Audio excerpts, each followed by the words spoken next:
दोस्तों, भारत और ग्रीस की नजदीकियों से इस समय तुर्की बेहद ज्यादा बौखलाया हुआ है। एक तरफ भारत अजरबैजान को काउंटर कर रहा है और बिना शर्त अपना कोई भी स्वदेशी हथियार अगर अर्मीनिया भारत से डिमांड करता है तो भारत उसे देने के लिए तैयार है। तो वहीं ग्रीस के साथ भी भारत इसी तरह की साझेदारी कर रहा है और इससे तुर्की की मीडिया आउटलेट लगातार भारत के खिलाफ झूठा प्रोपेगेंडा फैला रहे हैं, जो कि तुर्की की बौखलाहट को साफ तौर पर दिखाता है। दरअसल जहां पाकिस्तान ने एक बार फिर झूठ की फैक्ट्री खोल दी है, लेकिन इस बार चाइना और तुर्की जैसे देश भी उसके साथ खड़े हैं। दरअसल भारत और पाकिस्तान के बीच हाल ही में हुई एक सीमित झड़प में भारत ने शानदार जवाब दिया। हालांकि पाकिस्तान अभी तक ये मानने को तैयार नहीं है कि उसको मुंह खानी पड़ी। पाकिस्तानी मीडिया और सरकारी बयान ये दावा कर रहे हैं कि उन्होंने भारत के कुछ फाइटर जेट को गिरा दिया। भारत ने माना कि कुछ एयरक्राफ्ट डैमेज हुए, लेकिन डिटेल शेयर नहीं की गई और ये दोनों तरफ से ऐसा ही किया गया, जो कि एक रणनीति का हिस्सा होता है। अब इसी मुद्दे को तुर्की की मीडिया ने तूल दे दिया है। तुर्की का कट्टरपंथी मीडिया हाउस TR हाबर खुलेआम पाकिस्तान की बातों को दोहरा रहा है, लेकिन उनका असली निशाना पाकिस्तान नहीं बल्कि भारत का घनिष्ठ मित्र ग्रीस है। तुर्की और ग्रीस के बीच रिश्ते हमेशा से तनावपूर्ण रहे हैं। अब तुर्की चाहता है कि भारत पाकिस्तान विवाद का इस्तेमाल करके ग्रीस को डराया जाए। TR हाबर ने दावा किया है कि ग्रीस को अब अपने राफेल फाइटर जेट की क्षमता पर शक होने लगा है। और क्यों? क्योंकि पाकिस्तान ने भारत के कुछ फाइटर जेट्स को JF-17 और PL-15 मिसाइल से निशाना बनाया। ये खबर पहले पाकिस्तान से चली, फिर चीन में फैली और अब तुर्की में वायरल हो रही है।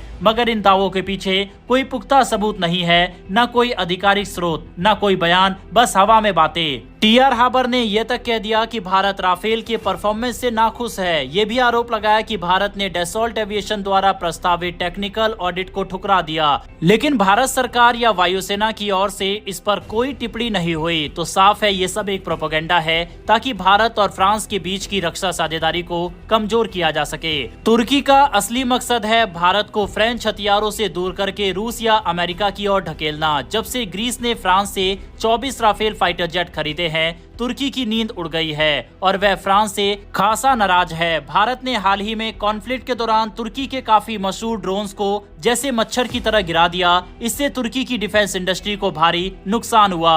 अरबों डॉलर के ऑर्डर कैंसिल हो सकते हैं। तुर्की को डर है कि भारत अब इन्हीं हथियारों और तकनीकों को ग्रीस के साथ शेयर करेगा। TR हाबर जैसी मीडिया हाउस इसी डर को हवा दे रहे हैं। TR हाबर की रिपोर्ट से साफ जाहिर होता है कि तुर्की को डर है कि भारत अब ग्रीस का खुला समर्थन करेगा और यही होता भी दिख रहा है।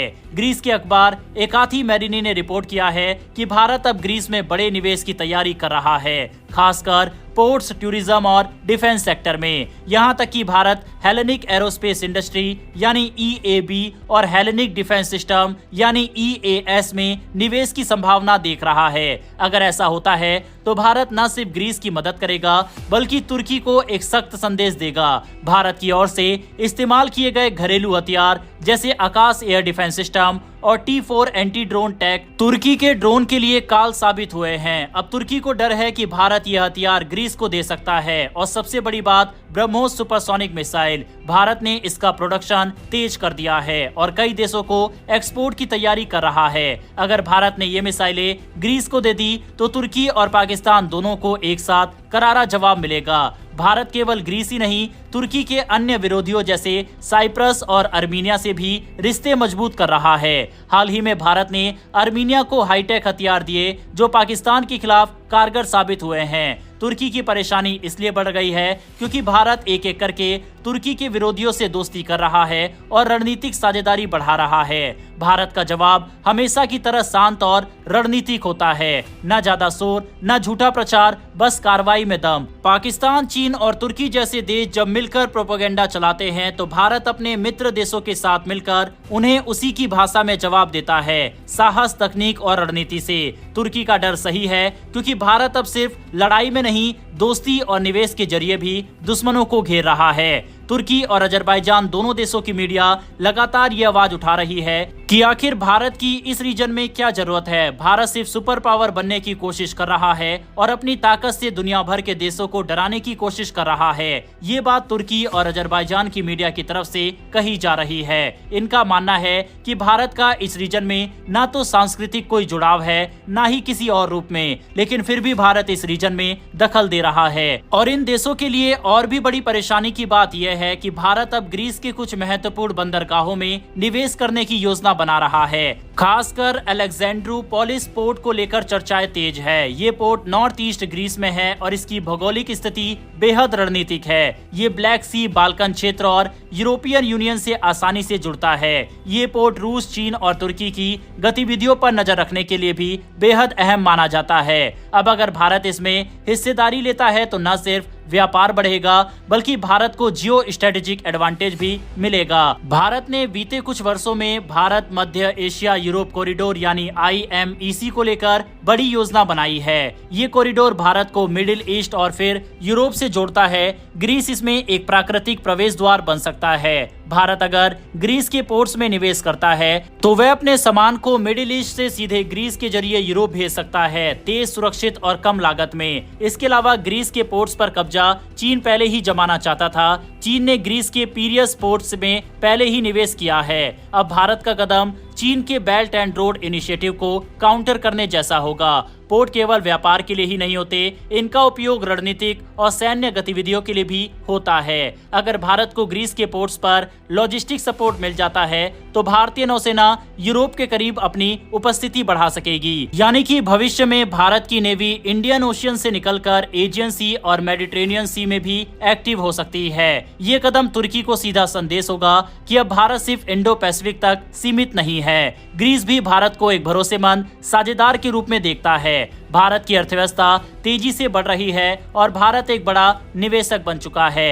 ग्रीस की सरकार चाहती है कि भारत उनके देश में बंदरगाह, रक्षा, टूरिज्म और टेक्नोलॉजी जैसे सेक्टरों में लगातार निवेश करता रहे। आपको बता दें, ये सभी रिपोर्ट जो हमने आपको बताई है ये भारतीय मीडिया में नहीं बल्कि खुद ग्रीस की मीडिया एकाथी मैरिनी की तरफ से बताई गई है। इनका मानना है कि भारत जल्द ही ग्रीस के अंदर कई बड़े प्रोजेक्ट को शुरू करने वाला है, जिसमें एक बंदरगाह को खरीदने को लेकर डील भी शामिल है। इतना ही नहीं, इस मीडिया ने यह भी बताया है कि भारत और ग्रीस मिलकर एक ऐसा संगठन बनाना चाहते हैं जैसे कि तुर्की, अजरबैजान, पाकिस्तान और चीन ने बना रखा है। इसमें भारत, ग्रीस, अर्मीनिया और इजराइल मिलकर ये संगठन बना सकते हैं और इन देशों को काउंटर कर सकते हैं। यही कारण है कि पिछले कुछ दिनों से अजरबैजान इजराइल के काफी टच में है और कोशिश कर रहा है कि किसी तरह से इजराइल और तुर्की की दोस्ती करवाई जाए। इसके ऊपर हम आपको पहले भी बता चुके हैं। यही कारण है कि इस समय तुर्की की मीडिया खासा परेशान है और भारत के खिलाफ इस तरह का प्रोपेगेंडा तेजी से फैला रही है और ये बौखलाहट वहां की मीडिया चैनल की बातों से झलक रही है। साफ है कि आने वाले समय में भारत और ग्रीस के संबंध और भी ज्यादा मजबूत होने वाले हैं, जो कि तुर्की के लिए किसी बुरे सपने से कम नहीं होगा, क्योंकि भारत के अत्याधुनिक हथियार और वह सभी तकनीक जिससे भारत ने तुर्की के ड्रोन को बेअसर साबित कर दिया, वह भारत आने वाले समय में ग्रीस को दे सकता है। फिलहाल दोस्तों, इस वीडियो में इतना ही। ग्रीस और तुर्की की मीडिया से निकल कर आई इन सभी खबरों के बारे में आपकी क्या राय है, कमेंट बॉक्स में लिखकर बताइएगा। इन्फॉर्मेशन और वीडियो पसंद आई हो तो वीडियो को लाइक करके हमारी आने वाली डेली ऐसी वीडियो के लिए नीचे दिए गए सब्सक्राइब बटन को प्रेस कर बेल आइकन को जरूर दबा लें। फिर मिलेंगे ऐसी एक नई वीडियो के साथ। धन्यवाद। जय हिंद, जय भारत।